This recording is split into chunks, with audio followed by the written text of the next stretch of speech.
state of Gujarat, which belongs to him. So with all my due respect, I want to put my points in favor of what I have been taught to do today, and I am talking what I do. Maybe Mota Bhai will not talk about what he does, because I don't think he puts every patient on insulin after a triple drug, but let us see what he comes up with.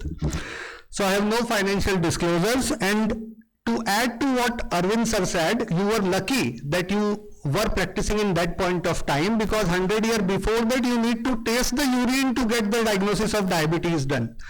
So this is the historical point which I want to put here, as told by my elder brother Banshi Bhai, because that was the era when doctors used to and need to taste the urine of patient to make a diagnosis of mellitus, which is a term for honey. Now again, moving forward, diabetes, we all know it's a global burden. The world war is over around 100 years back, World War I, but our war with diabetes is still going on, and diabetes is winning. Look at this graph, it is winning day by day. We are not able to cut it down by any means. Again, it is a tightrope walk between managing hypoglycemia and controlling the hyperglycemia, because we have all learned from all these trials that managing diabetes is very important. Even a 1% HbA1c reduction. RX people, मैंने कहा ना ये गुजरात है, मेरे साथ कुछ भी हो सकता है. Because Mota Bhai is sitting in front of me, so I am already shivering. You cannot see my legs, I am shivering. Again, this is history of diabetes medication, but one drug which is still on pen of all of those who are sitting here, day in and day out, with all the prescription around, is sulfonylurea. So here I would put my points in favor of sulfonylurea. And this was our study which we did way back in 2021, where we wanted to see the insulinization trends in India.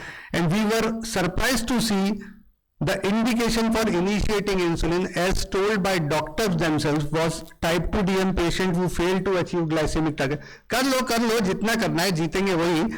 So those who fail to achieve glycemic targets with current OAD or cannot tolerate current OAD. This was the indication as told by most of the doctors. Now just a thing about the cardiovascular outcome data of sulfonylurea. मैं उतर जाऊं क्या भाई? क्या प्रभात भाई, क्या प्रताप भाई, जबरदस्त सेटिंग है आपकी. इसीलिए मैंने पहले ही डिस्क्लेमर दे दिया था, मुझे पता था कि ये होने वाला है. When you cannot win by merit, you do all the things which are demeritus. All these CVOT with SUs in control and treatment group you see, and the risk of all cause and CV related mortality. Glimepiride and gliclazide are associated with a lower risk. It is all an era which was there with the older SUs. They have been propagated as wrong. Now 3-year mortality benefits in type 2DM patient treated with different insulin secretagogue with insulin with metformin you see, compared to glibenclamide SU with greater selectivity for. Pratap bhai, ab set karne mat jao aur. So modern sulfonylurea, they do not alter the ischemic preconditioning. We all know this.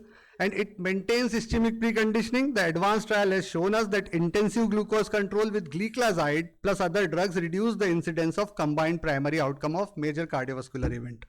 Again, the cardiovascular safety data of SU in hospital mortality benefit is there with SU. It has been proven.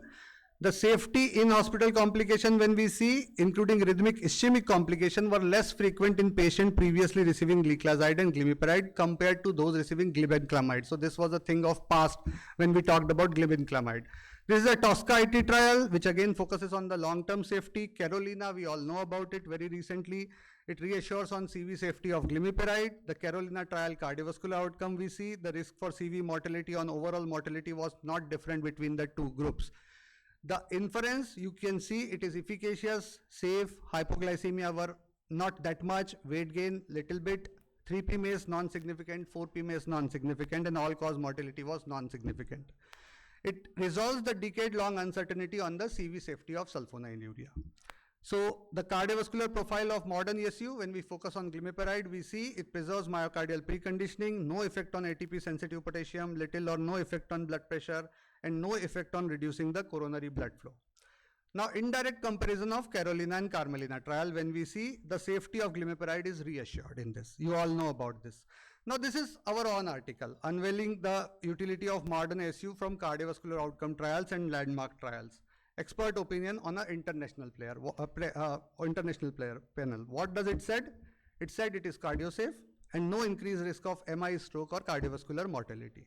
Now what is the global stand? Let us see for 2 minutes what is the global stand on sulfonylurea. It again, ADA clearly says the CV effects are neutral for sulfonylurea. All the international guidelines, ADA, IDF, ISPAD, NICE, WHO, EASD, AAC, they recommend it either as first line or second line therapy. We are talking about the fourth line therapy. So it is already recommended as in most of the guidelines as first and second line. Again, the ADA standard of care clearly says it is neutral in patients with heart failure as well as progression of DKD if we use it right, and effect on MACE. Again, South Asia consensus, the modern SUs are preferred due to CV safety. So no one is saying we should not use after the third drug. Our on RSSDI clinical practice recommendation, and Pratap Bhai is part to it. So it again says that oral hypoglycemic agent, what are the recommendation, and they are to be given after metformin in eligible patient. Even our wheel says so. So again, as a dual therapy, it should be given. Newer SUs have benefit of low cost and reduced hypoglycemia. Comparable CV safety with DPP-4 inhibitor may be considered, but for cost intensive patient, it is the drug of choice. This is again the same thing. They are not causing any harm to patient. The Canadian guidelines, Colombian, Australian, Nigerian, they all recommend modern SU. These are all the guidelines which I searched, and I found that SU is nowhere contraindicated after the third molecule. So all the guidelines recommending different OHA second line therapy, you see the number which is the second line therapy is sulfonylurea. It is the most recommended molecule, just as the second line. Now again, SU is orally administered, cost is low, patient acceptance is very high, hypoglycemic risk is moderate, training requirement is minimal, and weight gain is modest as compared to insulin. Now again, coming back to RSSDI consensus recommendation, it clearly says that situation when insulin therapy may be indicated is clearly defined. So not all the patients require insulin after the third drug. Only these patients, they require insulin therapy when they are on 3 drugs and you want to step up. Now ADA guideline when to start insulin is very clear. Early insulin recommendation is given when there is catabolism, symptoms of hypoglycemia or markedly elevated HbA1c more than 10. Apart from it, you don't require insulin, you require just sulfonylurea. Now after MET, DPP-4 and SGLT2 inhibitor, I think after triple drug, that is what the scientific committee meant to be. And where next? Insulin, effective, but it is costly, complex and lifelong. Sulfonylurea, affordable, safe and smart. So why to inject when one smart pill can still deliver? Also the physiological edge, because after 3 drugs, still 20% of beta cell is remaining. So why not exploit it? Why not use it? Because we are anyway not going to use it once we put them on insulin. Again, why the endogenous insulin wins? Because it will come through sulfonylurea, because it is a pulsatile secretion, 2:1 portal gradient, and preserved counter regulation is there. So we should amplify the body's wisdom, we should not replace it. The 4 mechanisms by 3 drugs and 4th by sulfonylurea should be our goal. Now coming to India's reality in last 1 minute, this is dreadful. 80% of the patient pay out of pocket, 25 to 30,000 is the average salary what they have. A drug 90% can afford, can beat 1 and only 10% can access. This is stark reality. Again, patient, this is a patient preference survey. They prefer tablet, 87% prefer tablet, 73% delayed insulin more than 1 year due to fear. You will write and he will be lost, and would try 1 more pill first before going to insulin. Again, these are the barriers to insulin, and this is the advantage to sulfonylurea. We should empower with choice, and we should not burden with needles when we can do away with a single pill. Now to address my critics, these are my points. I thought to counter points with it, but I don't know when slide will work or not, so I'm showing it right away. So fact replace fear with modern data, and we should do the rational escalation, and we should not do the premature surrender. Why SU first? Because it is physiologically smart, it is evidence-based, economically essential, and patient-centered. So SU first, insulin when needed, but not before. So this is my take-home message. give your sulfonylurea as the fourth drug to your patient when it is indicated, because this is how injection therapy feels like to patient. Thank you.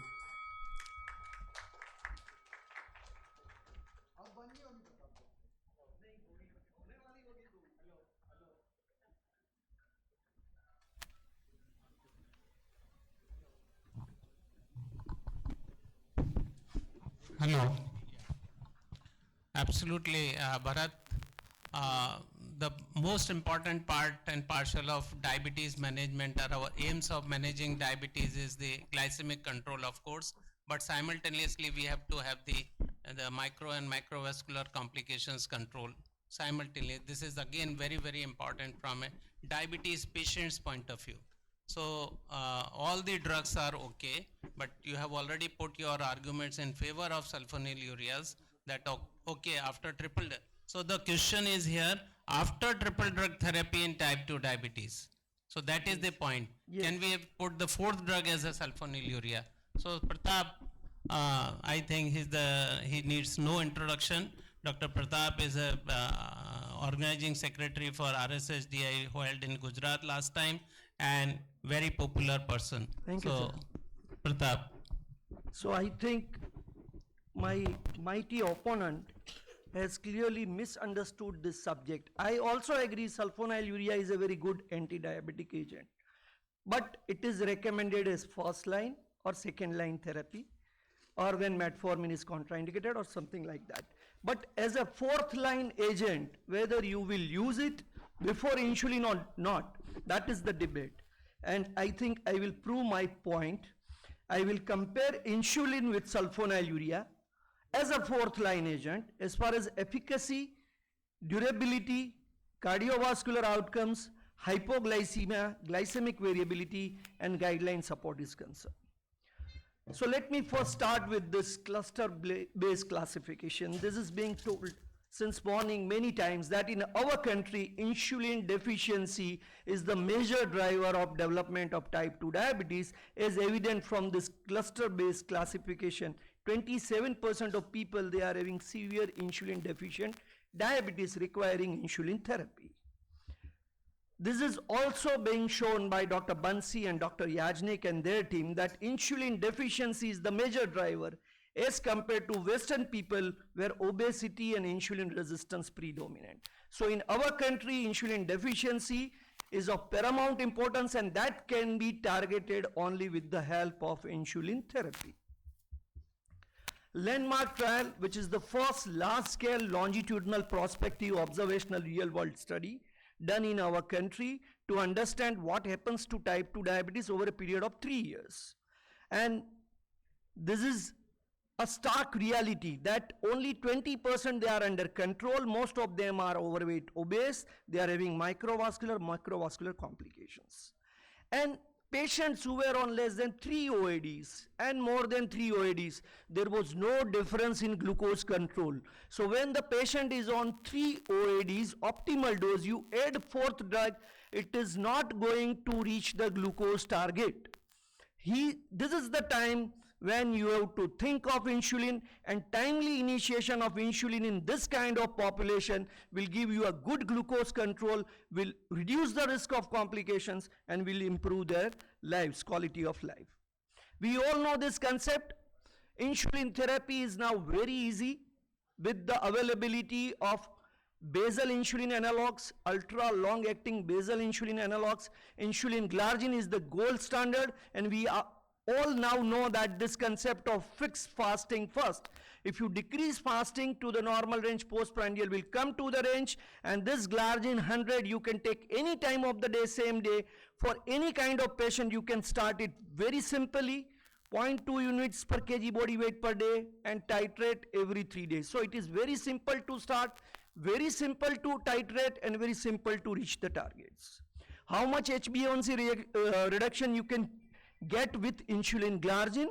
This is a real world analysis of Fine Asia and Gold registries. This is Indian data, around 1,000 patients who were put on insulin glargine. The baseline HbA1c, if you see here, it is 9.54. They were on multiple OADs at that point of time. And the reduction in HbA1c 1.3% at 3 months, 2.1% at 6 months. 1/3 of the people, they reach target of less than 7 at 6 months.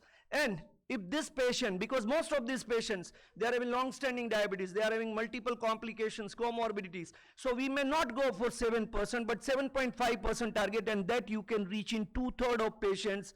With single peak of insulin glargine, you can reach target in 2/3 of your people who are not getting control with OADs. The same has been shown in this systemic review. Again, less than 7.5% with basal insulin, it is 56%. So almost 55 to 60% people you can reach target with insulin glargine if it is less than 7.5%. What happens with sulfonylurea? So this is a systemic review and meta-analysis of sulfonylurea efficacy. If you see here a monotherapy of sulfonylurea, starting new onset diabetes, you give monotherapy, HbA1c reduction 1.5%. When you use it along with insulin in people who are having long-standing diabetes, they are on insulin therapy, now you add sulfonylurea. What is the reduction in HbA1c? 0.5%. So they are not going to work when the patient is on optimal dose of 3 oral drugs and HbA1c is high. This is the time where you have to start insulin, insulin, and insulin.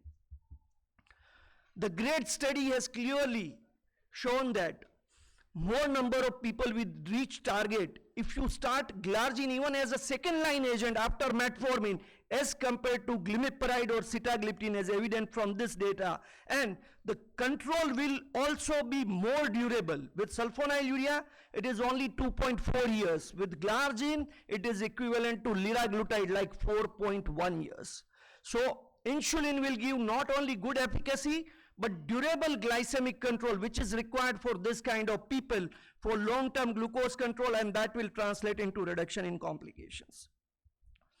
We all know about cardiovascular outcomes, and basal insulin has got a dedicated origin trial which shows the controversy that it is associated with any kind of ill effects on CV system or cancers. There is a neutral effect on CV outcomes and cancers. Definitely a marginal weight gain will be there with insulin as well as with sulfonylureas, and hypoglycemia is going to occur with insulin. We all know that, and this is 1 per 100% years as compared to 0.31 per 100% years as compared to placebo in this origin data. What about, this is another review where basal insulin has shown that it does not increase all-cause death or CV events or other things.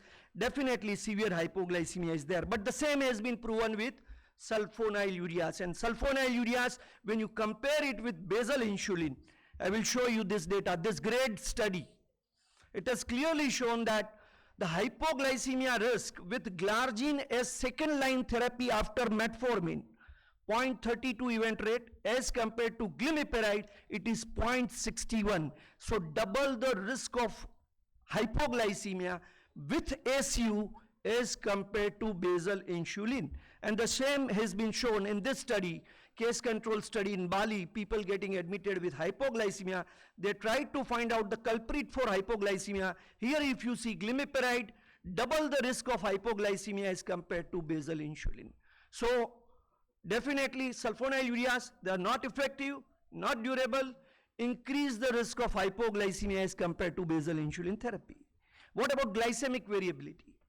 This is a study recently published in JAPI in 2025, a single center study from Aurangabad, having some limitations, but still it gives a message that patients who are on 3 drug therapies, they have tried to put them on, group A is on dapagliflozin and group B is on insulin glargine, and they tried to find out impact on fasting, postprandial HbA1c. They have done CGM, TIR before, after, GMI group, and the glycemic variability indicator, that is CV, as well as time above range, time below range. And they concluded that even insulin glargine is having same TIR, or rather better TIR, as compared to dapagliflozin as 4th line therapy, and significant reduction in glycemic variability was observed even with insulin. So that was rather comparable to SGLT2 inhibitors. What happens to sulfonylureas? This is CGM data. People who are on sulfonylureas well controlled. Their time in range is more than 70%. And they tried to find out what is their impact on glycemic variability, and they clearly shown that the glycemic variability goes up, hypoglycemia goes up, and higher the dose of sulfonylurea, more prolonged will be the severe hypoglycemia. So, irrespective of HbA1c, irrespective of TIR, sulfonylureas increase glycemic variability, they increase the risk of hypoglycemia, and higher doses they are associated with prolonged hypoglycemia. So they are better to be avoided in these long-standing diabetic patients who are also having multiple comorbidities and complications. Ultimately, guidelines, the ADA says that whenever the patient is having symptoms, catabolic symptoms, or patient's A1C is more than 10, or blood glucose is 300 or more, you have to think of insulin therapy. And Bharat has already touched upon RSSDI recommendations, but he has not highlighted the main points which were there in RSSDI consensus recommendations for insulin initiation. They've clearly shown that when patient fails to achieve or maintain A1C after administration of 3 OADs, out of which one should be a newer agent, or anytime you feel that HbA1c is very high, you should consider insulin for lowering of glucose, because it is the most potent agent for management of hyperglycemia. And sulfonylureas are nowhere there in this picture as far as glycemic management of type 2 diabetes is concerned. So I will lastly say, we all know Big B is the king of Bollywood, and he is ruling Bollywood since last 6 decades, and so is the insulin, is there since last 100 years, and is also going to rule for next 100, 200 years as far as glucose control is concerned, be it type 1 diabetes or type 2 diabetes. So in patients who are not reaching goal with 3 drugs, start insulin, basal insulin, right dose, intensify in a right manner, and thereafter, if required, you either modify OADs or you change to basal insulin GLP fixed ratio combination, or basal plus or basal bolus therapy for intensification. In that way, you will give better physiological control of blood glucose, better glucose control, reduction of complications, and better quality of life. Thank you.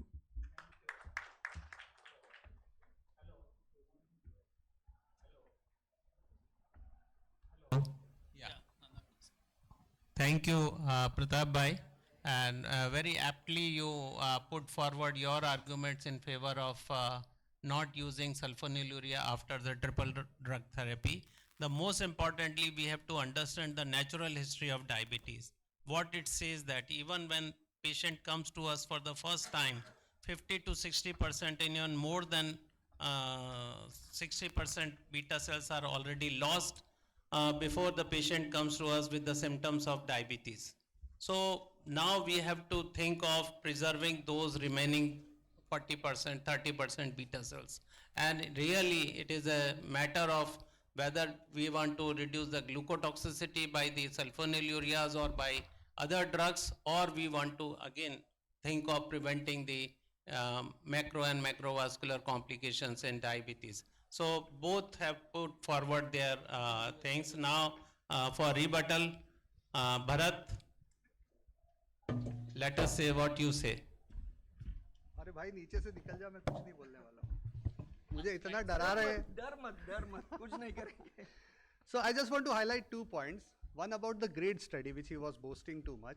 So there was no SGLT2 inhibitor in that study. So once we are putting our patient on a molecule, we should consider a molecule with proven ASCVD benefits. This is the caveat.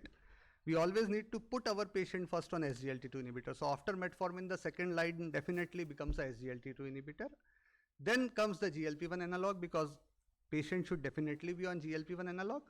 Now the landmark trial, when it was there, the SGLT2 inhibitors were not available, and it was a study which was done in that era.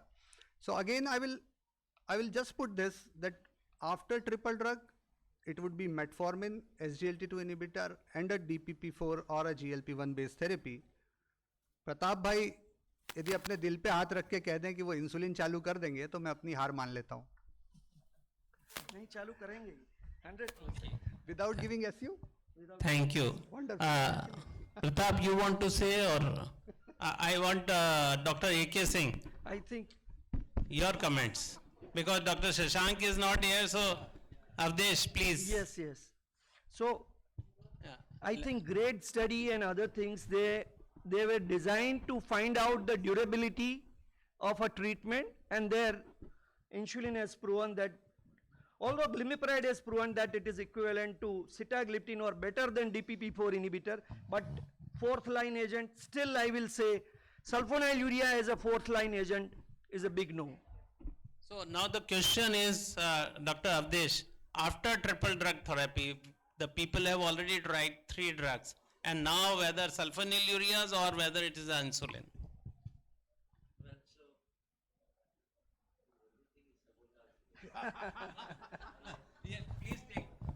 It will work, it will It's work. working.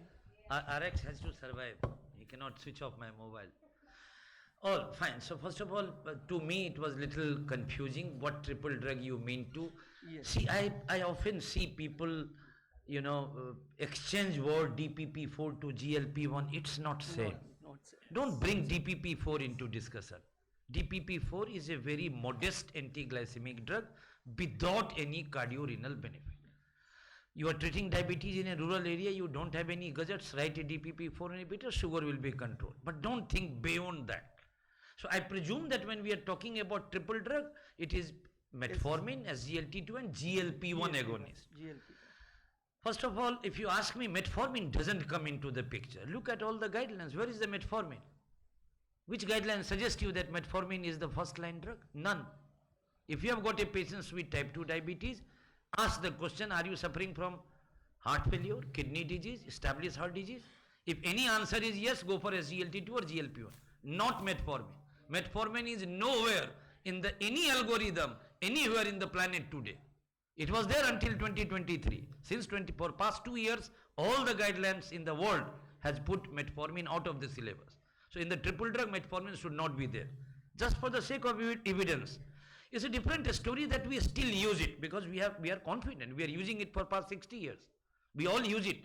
So the practical part is different thing from the evidence part. Now I presume that metformin has no problem. So why not go for a metformin, a GLT2 and GLP-1, and what next? Now so the debate is between sulfonylurea and insulin now. Of course I would go for sulfonylurea over insulin.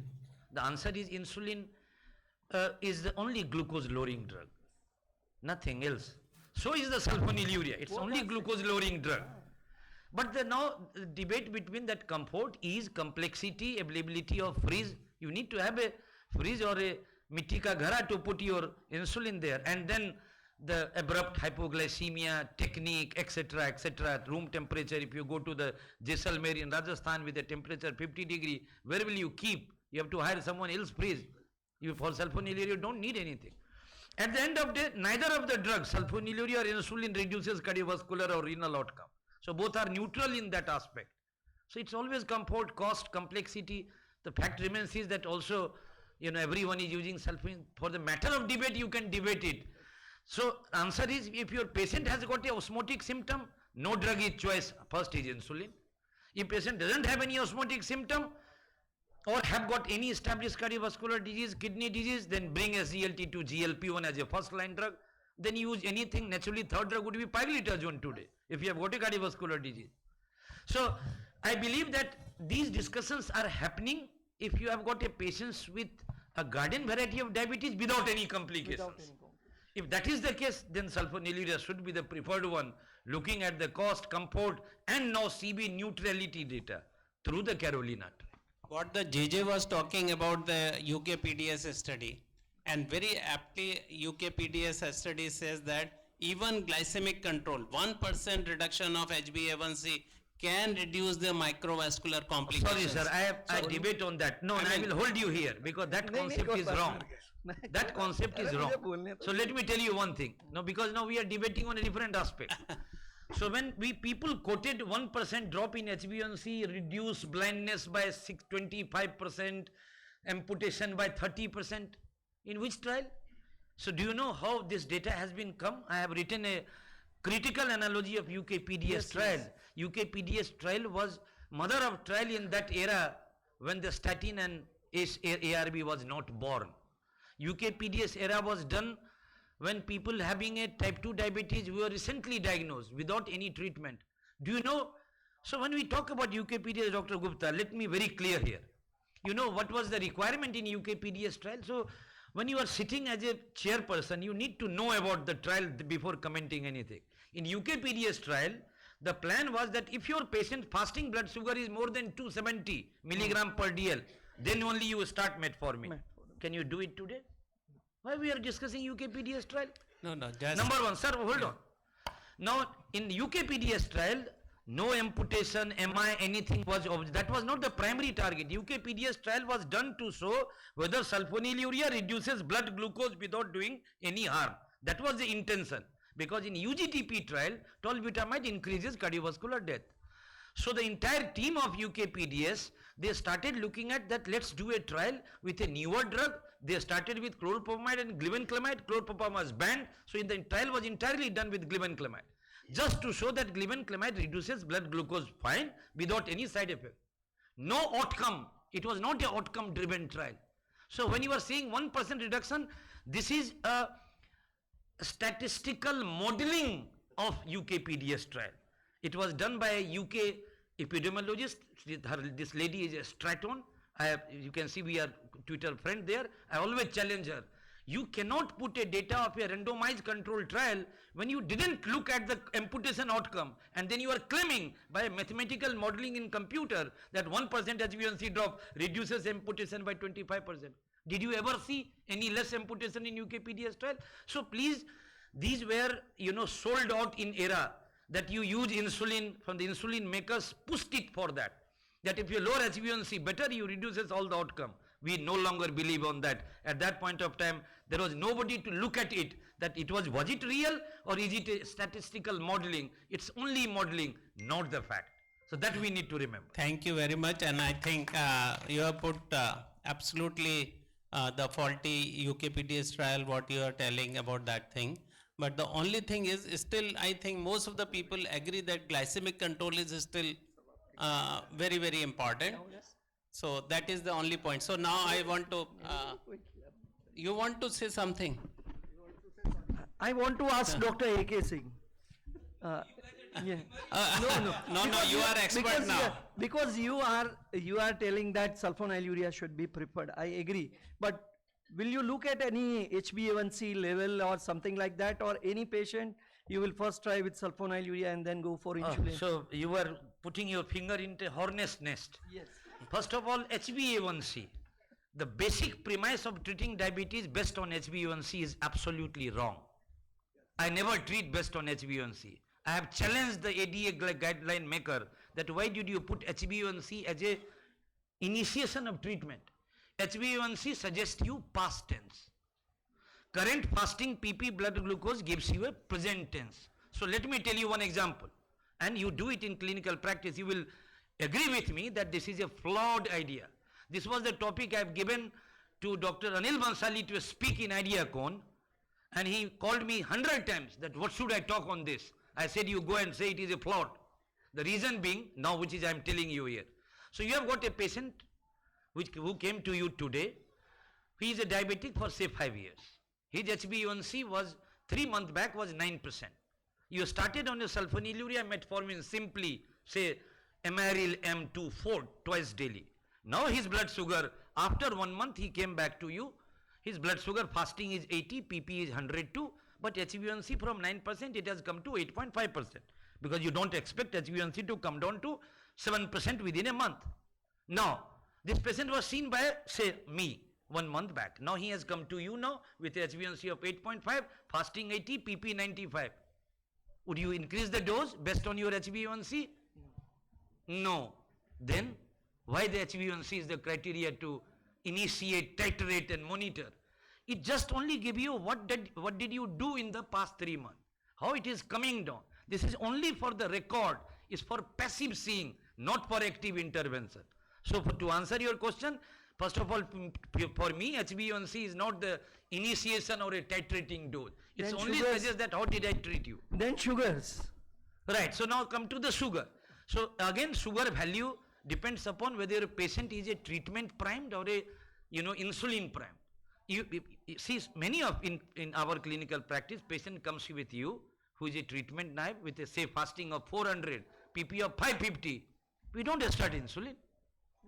They are treatment naive, you just start metformin, it will bring down HbA1c to target of less than 7%, if he is a treatment naive. Where the guideline goes, then HbA1c is 10%, start basal bolus therapy.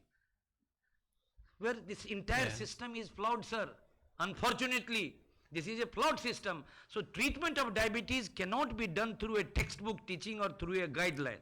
It's your clinical acumen that allows you how to go about it. In a treatment naive patient, even a fasting of 300 or PP of 500 without osmotic symptom, you can manage with any single drug. Where is the guideline gone then? Start with a basal bolus therapy. It's a different story that if your patient has got a osmotic symptom, there is a catabolic feature, then insulin is the choice. There is nothing debate between this. If you have got a catabolic symptom, go for insulin. Get controlled, put on again into the tablets. That's the age-old theory, not a rocket science to treat diabetes even today. Perfect. Any more question? Perfect. One last question again. I will not leave. If the patient is on 3 drugs, Then and Dr. is coming Jethwani to have to go to have it no, done no, at no, your no, home. no, no, no. If the patient is on 3 drugs and coming to you, fasting is 200, BP is 250, you will put on sulfonylurea or you will think of basal insulin. Where is the hurry? Why not you start? See, you. This is again, as I said, I am not debating that nobody can use insulin. It's your choice. You can use any of the drug. But for patient, it will be more comfortable to. Why you are in a hurry to start insulin? Is he going to decay? What is the point? So with insulin, you will control diabetes in 7 days. With sulfonylurea, it will take 1 month. That's the only point. But the issues, cost, complexity, that boss, as long as Sanofi and Novo is not paying you, give the comfort to the patient, as simple as that. So overall, I think that the thing is that the diabetes management is highly personalized, individualized. Avdesh, highly individualized, personalized management is always there. So we always see so many factors, not only the blood sugar or not only HbA1c, but we see so many factors while managing a diabetes patient. The debate will go on and the molecular Gupta studies sir. will come in the future. So now we want to have Arvind a sir, audience. Arvind No, sir, no, एक minute, audience का भी the तो reaction. Multiple review लेने से decision change नहीं होता है. Okay. Okay. So, who is in favor of Bharat Sabu? For sulfonylureas, yes. Yeah, so sulfonylureas, okay. And now who will be in the favor of insulin after triple drug therapy? Oh my God. So, Bharat, you are clearly winner as far as the debate is concerned. But absolutely perfect for both the speakers, and give the 3 cheers for all the speakers. And Mahadev.